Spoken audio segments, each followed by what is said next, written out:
नमस्कार। आज हम मोल कॉन्सेप्ट में नॉर्मेलिटी के ऊपर बात करेंगे और नॉर्मेलिटी का मोलैरिटी के साथ इंटरकन्वर्जन भी सीखेंगे और फिर नॉर्मेलिटी की कुछ एप्लीकेशंस देखेंगे। तो आइए नॉर्मेलिटी के ऊपर बात शुरू करते हैं। देखिए, नॉर्मेलिटी को पढ़ने से पहले आप इतना सा समझ लें कि मोलैरिटी क्या होता है। मोलैरिटी होता है number of moles of solute volume of solution in litres. ये बात आप अच्छे से जानते हैं, राइट। इसको थोड़ा सा अगर हम और ओपन करें तो given mass of solute, molar mass of solute, moles, volume of solution in litres, इतना सा आप ध्यान रखिएगा। अब बात करते हैं नॉर्मेलिटी की। नॉर्मेलिटी क्या होता है? देखिए, नॉर्मेलिटी में मोलैरिटी में ऊपर मोल्स होते हैं, नॉर्मेलिटी में नीचे ग्राम इक्विवेलेंट्स होते हैं। और जैसे ही ग्राम इक्विवेलेंट लिखा जाता है, स्टूडेंट्स को चीज़ें हार्ड लगने लग जाती है। तो ये लिखा जाता है gram equivalents and volume of solution in litres. अब इस ग्राम इक्विवेलेंट्स को हम थोड़ा सा ओपन करते हैं और फिर इसको कैसे मोलैरिटी के साथ कनेक्ट करेंगे वो आप सीख लीजिए, काफ़ी आसान रहने वाला है। देखिए, सबसे पहले आपको ये चीज़ थोड़ी सी ध्यान रखनी होगी कि जो मोल्स होते हैं वो होता है given mass divided by molar mass. Similarly moles की जगह मोल्स को आप ग्राम मोल्स भी लिख सकते हैं। सिमिलरली इस बार हमने ग्राम इक्विवेलेंट्स लिखा है, ग्राम इक्विवेलेंट्स। ग्राम इक्विवेलेंट्स में भी गिवन मास ऑफ सॉल्यूट ही होता है जैसा कि ऊपर है, लेकिन नीचे मोलर मास की जगह इक्विवेलेंट मास होता है। अब क्वेश्चन फिर उठ जाएगा कि इक्विवेलेंट मास नई चीज़ हो गई।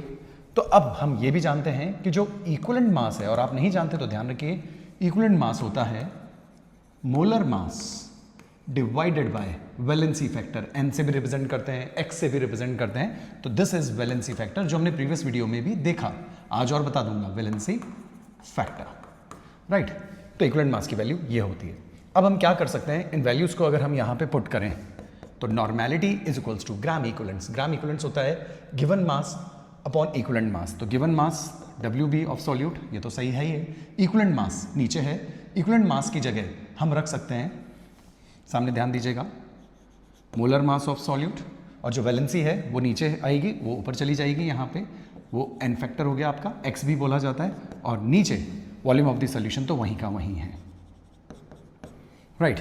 अब अगर आप इसको गौर से देखें तो ये वाला जो सेक्शन है, ये सेक्शन बिल्कुल मोलैरिटी जैसा ही है, WB upon MB volume of the solution in litres. तो now normality is equals to N factor लिख देते हैं हम इनटू मोलैरिटी। तो बात बिल्कुल आसान हो गई आपके सामने कि जो मोलैरिटी और नॉर्मेलिटी में अगर आपको इंटर कन्वर्जन करना हो तो मोलैरिटी की वैल्यूज अगर आपके पास है तो उसको सिर्फ आप एन फैक्टर से मल्टीप्लाई कर दीजिए। क्वेश्चन उठेगा एन फैक्टर किसका? सॉल्यूट का, जो भी सॉल्यूट आपके पास है। HCl डिजोल्व कर रखा है पानी में, H2SO4, NaOH, कॉपर सल्फेट, कई सारे सॉल्ट्स हो सकते हैं, उन सब के लिए एन फैक्टर अगर आपको आता है तो बस आपको एन फैक्टर से मल्टीप्लाई करना है मोलैरिटी को और सीधी आपके पास नॉर्मेलिटी आ जाएगी। ये इसका इंटर कन्वर्जन हुआ। अब हम इसकी एप्लीकेशंस को भी देखते हैं, एक आध क्वेश्चन देखते हैं, उससे आप इस चीज़ को कनेक्ट भी कर पाएंगे। तो सबसे पहले तो ये चीज़ आपको क्लियर हो गई, इसको हम लेते हैं आगे। अब मान लीजिए आपके पास ऐसे लिखा हुआ है 2mH2SO4। अब आपसे बोला जाता है कि 2mH2SO4 को, इस मोलैरिटी को अगर नॉर्मेलिटी की टर्म्स में लिखना हो तो आप कैसे लिखेंगे? तो मोलैरिटी आपके पास है, एन फैक्टर से मल्टीप्लाई कर दीजिए तो नॉर्मेलिटी की टर्म्स आ जाएंगी। तो एन फैक्टर, या मैं इसको इस तरीके से लिख देता हूँ, नॉर्मेलिटी आपको निकालना है एन फैक्टर, और आपके पास कितना m बोला मैंने, 2mH2SO4 है। अब नॉर्मेलिटी में इसको लाना है, क्या वैल्यू होगी नॉर्मेलिटी में? तो एन फैक्टर। अब H2SO4 का एन फैक्टर क्या होगा? प्रीवियस वीडियोस में भी हमने देखा है, रिप्लेसेबल H+ आयंस। ये H2SO4 कितने H+ आयंस रिलीज कर सकता है? H2SO4 2 H+ आयन रिलीज कर सकता है, तो इसका एन फैक्टर हो गया 2। तो इन दोनों को जब आप मल्टीप्लाई करेंगे तो आंसर 4 आ जाएगा और नॉर्मेलिटी 4n हो जाएगी। यानी कि हम ये लिख सकते हैं 4n is equals to 2n for H2SO4 या एनी डाइप्रोटिक एसिड जो 2 H+ आयन रिलीज कर सकता है। मान लीजिए कोई आपके पास ऐसा एसिड है जो 2m तो है लेकिन वो HCl है, तो HCl जो होता है वो एक ही H+ आयन रिलीज कर सकता है, तो HCl के लिए एन फैक्टर की वैल्यू 1 होगी। इसीलिए हम फॉर HCl, अगर कोई मुझसे बोलता है 1n तो मैं कहूँगा 1n 1m के बराबर होगा, या 2n 2m के बराबर होगा, या 3n 3m के बराबर होगा। जितने भी मोनोप्रोटिक एसिड्स हैं जो एक H+ आयन रिलीज कर सकते हैं, उन सब के लिए मोलैरिटी और नॉर्मेलिटी में वैल्यू सेम होगी। तो कुल मिलाकर आपको आइडिया एन फैक्टर का होना चाहिए। अगर एन फैक्टर आपको पता है तो मोलैरिटी को उससे आप सीधा मल्टीप्लाई कीजिए, सीधी नॉर्मेलिटी आपको मिलेगी। चलिए एन फैक्टर पे बात कर लेते हैं, एन फैक्टर देखते हैं। एन फैक्टर देखिए, हम यहाँ पे एक नया पेज ले लेते हैं और हम बात करते हैं एन फैक्टर की। देखिए एन फैक्टर मैं प्रीवियस वीडियो में भी बता चुका हूँ, आपको भी अच्छे से पता होगा, फिर भी इन जनरल जो बेसिक क्वेश्चंस आते हैं उनके बारे में हम देख लेते हैं।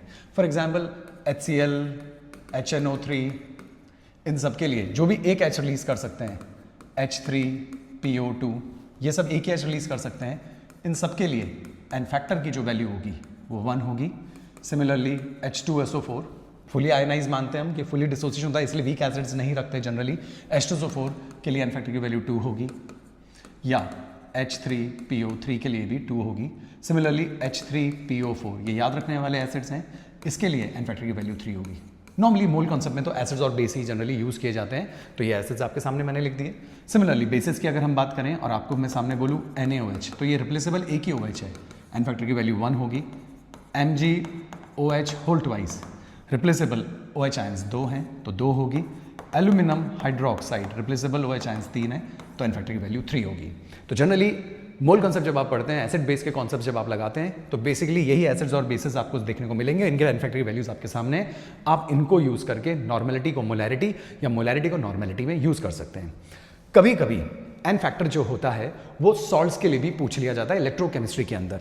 आइए उसको भी देख लेते हैं। उसको देखने के लिए फॉर एग्जाम्पल जैसे आपसे कहा जाए CuSO4 के लिए एन फैक्टर बताइए, या AlCl3 के लिए एन फैक्टर बताइए, या NaCl के लिए एन फैक्टर बताइए।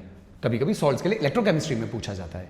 तो देखिए इलेक्ट्रोकेमिस्ट्री में अगर पूछा जा रहा है तो आपको बस सिंपल सा इनके ऊपर चार्ज को चेक कर लेना, इधर पॉजिटिव और नेगेटिव, वही उसका एन फैक्टर होगा इलेक्ट्रोकेमिस्ट्री के क्वेश्चंस करने के लिए। यहाँ देखिए कॉपर पे 2+ है और सल्फेट पे 2- है, तो इसका एन फैक्टर 2 होगा। एल्यूमिनियम पे 3+ है, Cl पे एक माइनस होता है लेकिन 3 Cl है, तो कुल मिलाकर +3 एंड -3, तो इसका एन फैक्टर 3 होगा। NaCl की यदि हम बात करें तो Na पे एक प्लस है और Cl पे एक माइनस है। इलेक्ट्रोकेमिस्ट्री के अंदर जब इनकी इलेक्ट्रोड पे रिएक्शंस होती है, मैं उस कंसेप्ट में बात कर रहा हूं, तो वहां पर +1 -1 यानी कुल मिलाकर इसका एन फैक्टर 1 होने वाला है। तो इन एन फैक्टर्स को यूज करके आप नॉर्मेलिटी और मोलैरिटी को एक दूसरे में कन्वर्ट कर सकते हैं। उम्मीद करता हूं आपको बात समझ में आई होगी। धन्यवाद।